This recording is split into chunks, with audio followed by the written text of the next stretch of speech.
Greetings, everybody, and welcome to my podcast. I'm calling my podcast So You Want to Be a Musician. And I'm starting this podcast because being a musician isn't always very easy. In fact, a lot of the times being a musician is a real pain in the backside. You have a lot to deal with that's aside from anything musical.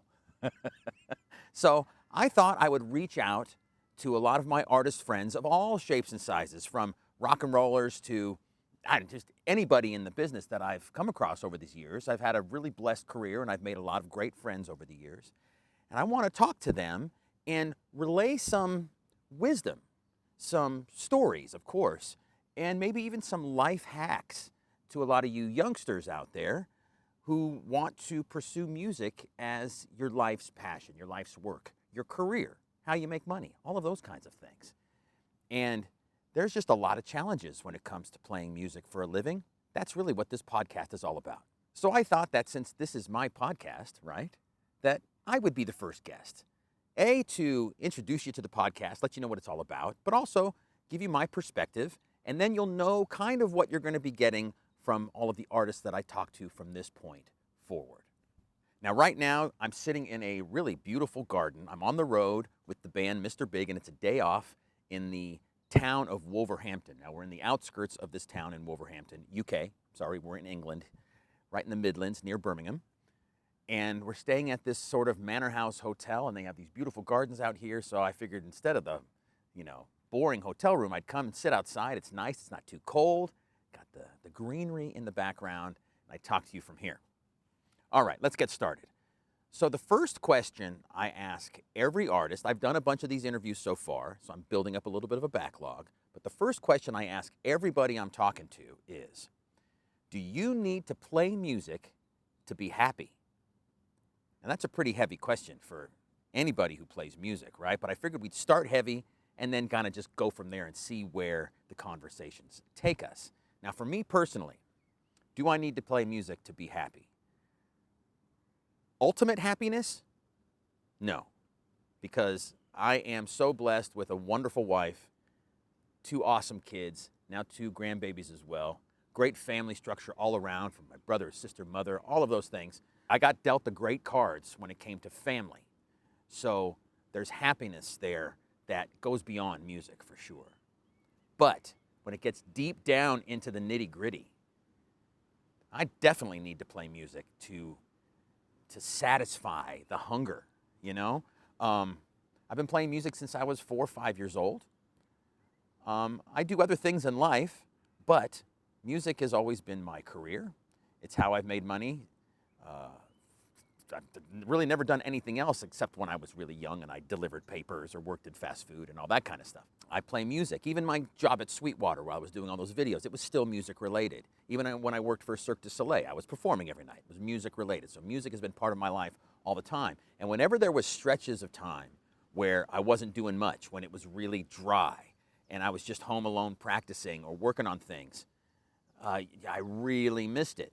The whole period that I've been at Sweetwater, other than Big Big Train, my band Big Big Train, where I did get to get out there and do some live performing, it wasn't, it was very sporadic. So I still wanted to get out there, had that itch to get back out there on the road and all of those kinds of things. There's something about being a musician that making records is awesome, being in the studio is awesome, but there's nothing like being on the live stage. There's nothing like performing in front of an audience and getting that instant feedback from them and entertaining them, bringing joy into their life by the music you're playing on stage. There's nothing like it. I mean, there's actors, right? There's painters, there's sculptors, there's all kinds of people in the art world. But I don't know, music is different, I think, than all of them. I think I know what I'm talking about here. At least this is my opinion, right? There's something about music that is just engaging immediately. And then when you're lucky enough, when you're blessed enough to play music that people want to hear, especially if you're playing your own music, your own original compositions, you're in your band, anything like that, and people are paying good money to come see you, to spend a few hours of their night, to drive, to travel, to see you play, oh my gosh, there's like nothing like it. it is a drug beyond anything else. It's the best drug in the world. So much better than alcohol and cocaine and pot and all of those things. There's just something so engaging about it. I'm on the road right now with the band Mr. Big. I haven't been on the road like this for quite a long time. Mr. Big had huge hits back in the 90s. They've been around and been playing all the way up to 2024 right now, of course, but their big hits were way back when, and now I'm lucky enough to be playing drums and touring their final farewell tour sort of a thing. And the gigs that we've been doing, the people have been showing up in droves and having such a blast. And oh my gosh, it feels so good. You get done with the song and the crowd cheers and their hands are up in the air and they're screaming and yelling and singing along. Oh my, there's just nothing like it. My band, Big Big Train, we just did our first ever USA shows here in 2024. Just a few gigs in the Northeast of the United States. And then we played Cruise to the Edge, a big prog rock cruise. First ever time playing on the prog rock cruise. And every gig was great, but the first show in the theater of the prog rock cruise, the theater held about maybe 1,200 people or so. It was packed. And the energy level from the crowd to us as the band was just off the charts. So there is nothing like it. There's nothing like being an entertainer. There's nothing like being on stage and playing music. And that's why we do what we do. And that's what brought me to want to be a musician from when I was a child. When I was 5 years old, my parents took me to see the Osmonds. I loved the Osmonds when I was a kid. Donny Osmond I thought was really cool when I was 5 years old, right? I would sing his songs and be in the school talent shows. And my parents took me to the Tropicana in Las Vegas to see the Osmonds. I only remember a little bit of it, but I do remember being there and just seeing the performers on stage. The lights and the loud PA and the whole thing is like, that's what I want to do, you know? And then one of my very first concerts, I was a huge Genesis fan growing up as a kid. As any of you know me, know how, Phil Collins was my idol. I love Genesis, and I got to see them on the Abacab tour. That was the first tour I ever saw of them, of the band, at the Forum in LA, and it was just like mind-blowing, absolutely mind-blowing. And, it's been that way ever since. I go to concerts to this very day. Not too long ago, just back in November or so of 23, I saw Peter Gabriel perform at the Little Caesars Arena in Detroit, Michigan, a big arena there. Great place to see a show. If you live in Detroit, you guys have a great arena there. And man, I was so geeked out and so excited about seeing that performance and being in the audience and watching him play. I was just as excited as if I was a teenager. I would go see the band Muse. I'm a huge Muse fan. For many years, my wife will tell you. I played their music like over and over and over for a long time. And we would go see those shows, and I would jump up and down like I was 16 years old. So, my point being, music has a way of touching the artist and the listener, I think, like nothing else in the art world. That, again, that's my opinion. Okay, so now let's move on. So going back to my original question, yeah, I do need to play music to be happy. I don't think I'll need to play music for the rest of my life to be happy, that's for sure, because I can definitely see myself slowing down and just going playing golf every day and playing music on the side and just, taking it easy at some point. But at this point in my life, and up to this point in my life, yes, I need that music. I need that thing. I also feel like I haven't reached my pinnacle yet. I'm 55 years old at the point of making this first podcast here, and I still don't think I've achieved or reached my potential yet. So I still want to keep going. Maybe I'll never reach this potential that's in my head, but I still want to keep going and push the envelope as best I can. So that kind of answers that question. I hope it answers that question for you listening out there.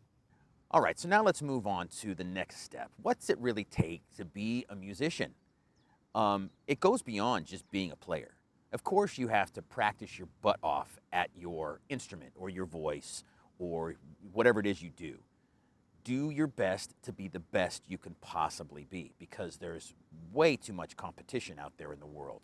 There's so many great players of every stripe out there that you're competing against if you're out there just trying to be a session musician or get into a band as a side musician or starting a band or anything like that. There's too many great players out there. There's countless great players out there. So you have to be great. You don't have to copy. You could be yourself, of course, but just be as great as you can be, the best you possibly can be. And in that, it goes beyond the playing. It goes to the personality of the person, who you are, how you treat others, how you deal with certain situations that aren't musical, okay? For instance, I'm going to start off with a personal, like, relationship experience. I've been blessed enough to be with my wife, Tiffany, coming up on 30 years of marriage. In a couple weeks of filming this podcast right now on April 2nd of 2024, we will be married 30 years. All right, I've been with this girl for a long time, 35 years with dating prior to marriage. And we've been through just about everything you could possibly go through as a couple. And I'll relay a couple of stories, from early on before we were married. She's not in the music business. She was in the medical field, just a regular, everyday working person sort of a thing. In fact, she made the money in our relationship for quite a long time. It's not like I made no money, but she made the bulk of the money for sure. She was the breadwinner, and she chose to take care of both of us, when I was poor, broke, no work, all of those things. Let me see. So there was points, early on where music, I was trying everything I could in Los Angeles. Grew up in Los Angeles, and I was just a hustler. I would go out every night. I would play in any gig that I would get thrown at me. I would play with anybody, any style of music. It didn't care. I didn't care. I just wanted to play and find my break, find my path, So there was points where music was getting in the way of us as a couple. And being a person that was not in the music business and didn't quite get where I was trying to go, it took its toll on her. And there was this one point where I got what I thought was going to be my first big gig as a musician. And it's not worth saying who it was for, but it was a thing. I went and auditioned in LA, and they said I got the gig. Now, I didn't know what it was going to entail, but they said I got the gig. So this was like an artist that was making records and stuff, so they were definitely at a higher level than I was. And I was we were in the car in the freeway going somewhere, and I told her that I passed the audition and I got the gig. And Tiffany started crying. Now, I don't think she'll be embarrassed about me telling you this story because this was such a long time ago. This was, we were probably dating for 2 years or something at this point. And obviously we've been married for 30 years now, so we've gotten past this. But I just want to relay this story. The fact that I was I didn't understand her reaction. It's like, I just got what I think might be my biggest opportunity yet, and you're crying? She thought that meant that I was going to forget about her or leave her or something like that. So, and that wasn't the case at all. Deep inside, she was happy for me, but it made her feel, her first reaction was, this music thing is going to take you away from me. And so if, music will have that effect. My point being, music will have that effect on a relationship, especially when you do get some breaks in the business and you are doing bigger and better things and you are making money and you are going on the road. I was going on the road, and there was points in our relationship pre-kids where we were almost broken up, completely broken up, and not together, and marriage counseling and all those kinds of things. And a lot of it was because I was gone a lot of times. I got in the Tears for Fears gig, and I was starting to tour quite a bit, and I was away from home for months at a time, and all of those things, and it took its toll on our relationship for the both of us. And so there was that period where we had to fight for our relationship. And at points, it was really dark and tough. And you think let's just move on or something like that. But there was a big part of me, I loved her, and she loved me, thankfully. And we decided to fight for what we started. And went to this marriage counselor in Los Angeles who, I mean, I don't know who I totally forget the woman's name, but she saved our marriage. I'll just say that right out of the bat. Right out of the gate, I should say. She saved our marriage because there was a way she brought all of this stuff out in us that we were maybe afraid to say to each other. So, if you're in a relationship and music is your life's passion and stuff like that, but you have your partner who you love, you want them to share in it with you, you just have to be honest, and hopefully they'll understand where you're coming from. But it takes a lot for the partner to put up with an artist. It really does.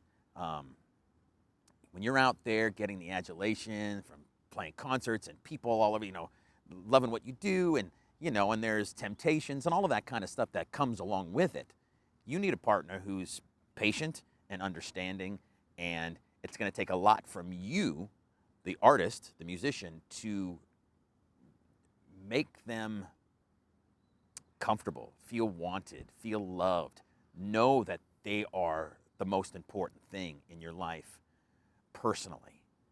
You need the music. You need music to satisfy that artist in you, but you also need them. So you have to be able to talk. You have to be able to just be open about everything. There should be no secrets in a great relationship. I told my daughter that when she got married to her husband. Everything is on the table. If you keep secrets in a personal relationship, it's just bound for failure. So be honest and open. And when it gets hard and heated and you guys have arguments or whatever, you just got to get through it the best you can. But if you do fight through it all and you get to the other side and you're able to share these beautiful moments with your partner, like I have with my wife, Tiffany, there's nothing better. She's been there for all of my biggest achievements. Everything I've done. For when I won the Guitar Center Drum Off in 1990, I think it was, she was there. All the way to my first Big Tears for Fears gig at the Universal Amphitheater in Los Angeles, to some of the biggest gigs with my band Spock's Beard back in the day, seeing us in London, to all the biggest big train shows. She's been there for everything. To all these big giant gigs with Mr. Big. She was with me at the Budokan in Japan, my biggest concert I've ever played at ever. No, I shouldn't say that. I played one bigger concert with Tears for Fears as far as people are concerned. But 2 nights at the Budokan in Tokyo, my wife was right there with me. And I wouldn't want to share it with anybody else. You know what I mean? It's awesome. We fought through all of those hard times in the past. And so my only advice there is just to be open and honest. And hopefully the person that you share your life with is understanding and patient. And if you make them feel loved and wanted, hopefully it'll all just go the right way. All right. So now on to the other side of being a musician. The business side. What it takes. There's so many things that come along with being a musician. So, first off, be a good person. You are going to find yourself in a lot of situations, especially if you're doing the sideman thing, where you're just sitting in, you're doing a tour here, a tour there, you're joining a band. It's not like your own band playing your original music. You're jumping in with something else. You're going to find yourself in a lot of situations where you're dealing with angry, bitter, mean, just jerk people. And you could deal with that in many different ways, of course, but in my experience, if A, you have thick skin and you don't let them get under your skin, B, you kill them with kindness, C, you kick ass on the job. You just play your heart out and you do the right, you make them sound great, that they can't deny it. Even if they're jerks, it won't affect you that much. They'll treat you differently, okay? So, show up on time. Go above and beyond. Do more than you say you're going to do, okay? If you do those kinds of things, if you don't complain and you don't whine and moan and you don't, do whatever it takes to make it happen the right way, that will go a long way from those mean people to be nicer to you. Those bad situations won't be as bad, or they won't come along as much. You'll get a greater reputation of being a good person if you treat people the way you want to be treated. It really is as simple as that. It's harder to do than in some cases, of course. It's easier said than done. But if you focus on being a good person, treating people in the right way, and doing all the right things, it will totally help. Now there's situations where enough is enough, and you need to have respect for yourself too. If someone is just, treating you with total disrespect and, talking down to you in front of other people and insulting you and doing all those kinds of things, you have to ask yourself, am I willing to deal with this and put up with that kind of thing for a gig? Now, I'll be 100% honest here. And I was like this younger because I had a father who taught me this one thing that I appreciate. There's other things about my dad that, weren't as good. But this particular thing I appreciate. You have to have respect for yourself. Don't believe your own BS, but you have to have respect for yourself. And if someone talks to you in a way that is just totally condescending and mean and stuff, don't put up with it. You don't have to put up with it. I mean, unless because you don't want to be desperate. Being desperate sucks. So I personally have never put up with that kind of thing. And I don't care who the artist is that I would be playing for or backing up. If they don't treat me as a normal human being and just talk down to me, boy, life's too short. I don't care what the money is. Now, you might be thinking, Nick, if someone's offering you $1 million a gig and they're going to call you every name in the book every 3 seconds and scream at you the whole show, wouldn't you do the show for $1 million? And I would honestly say, as tempting as that $1 million is, believe me, I could use the $1 million. I would say no, screw that. Music is supposed to be fun. Believe me, I played with a lot of artists and other players throughout the years where it's like music is torture to them. And I don't get it at all. Music it shouldn't be that hard. It really shouldn't be that hard. I mean, playing the actual parts can be hard. And when you screw up the hard parts and you make a mistake, that can really stink and make you feel bad. But still, this isn't open heart surgery. You're not, you're not a first responder saving someone's life out of a burning building or from an earthquake or whatever. Or, you know what I'm saying? It's music. Music is supposed to be enjoyable, even if it's hard to play. So if someone's treating you poorly, stand up for yourself. Have some respect for yourself and ask yourself if you're willing to deal with that. That's the only advice I can give on that side. I'm just giving you the advice of the experiences of what I've done.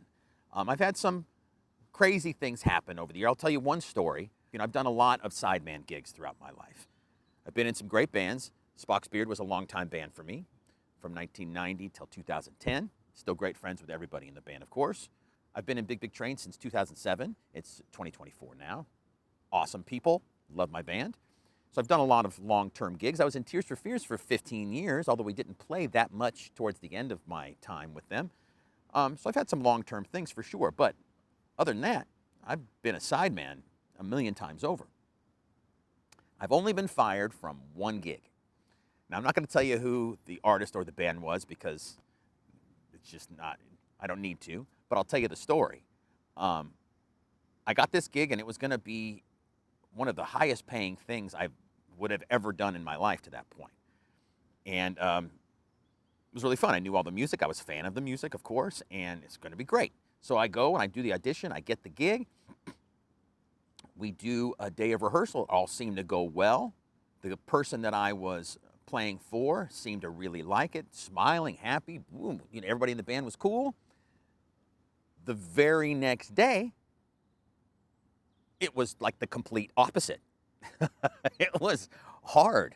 And I wasn't using my own gear. I wasn't allowed to use. I had to use the gear because of the sound, the artist wanted this particular sound. I had to use that gear. I had to kind of get used to what it felt like and sounded like and all of these things. Anyway, long story short, this artist was all of a sudden not happy and frustrated and all kinds of stuff, and came up to me in the middle of rehearsal and in front of everybody. I don't know if everybody in the room heard it, but at least the people on the hi-hat side of my drum kit, there was 3 or 4 people standing there. They heard it, sort of read me the riot act. And I was going like, what do you mean? Excuse me? I was totally befuddled. Like, I couldn't understand what he was saying. I was playing what I thought to be the exact same thing I played earlier that day, earlier the day before, all of these things. I had no idea where it was coming from.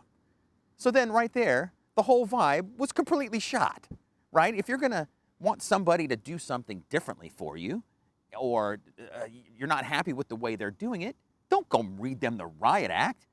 How crappy is that, right? How is that person going to turn around and want to give you their all if you're just screaming at them? Screw that. So obviously, so now my brain is like completely messed up. I'm trying to play these songs again. It was about halfway through the day, so I still had the rest of the day of rehearsal. Well, the rest of the rehearsal was sort of crappy. I was trying my heart out, believe me. I was playing everything I knew how to do. Well, the next morning, I get the phone call. Nick, we're moving on. And it was like, what? You didn't even give me a chance, right? I thought I got treated really poorly and didn't get the chance to redeem myself, learned how to play the parts the way this particular person wanted me to play them, anything like that. I would have done whatever it took, right? I mean, that's what I was there for. And the money was good. It was worth trying to do more because I was getting paid handsomely for it. Well, nope, that was it. Boom, you're done.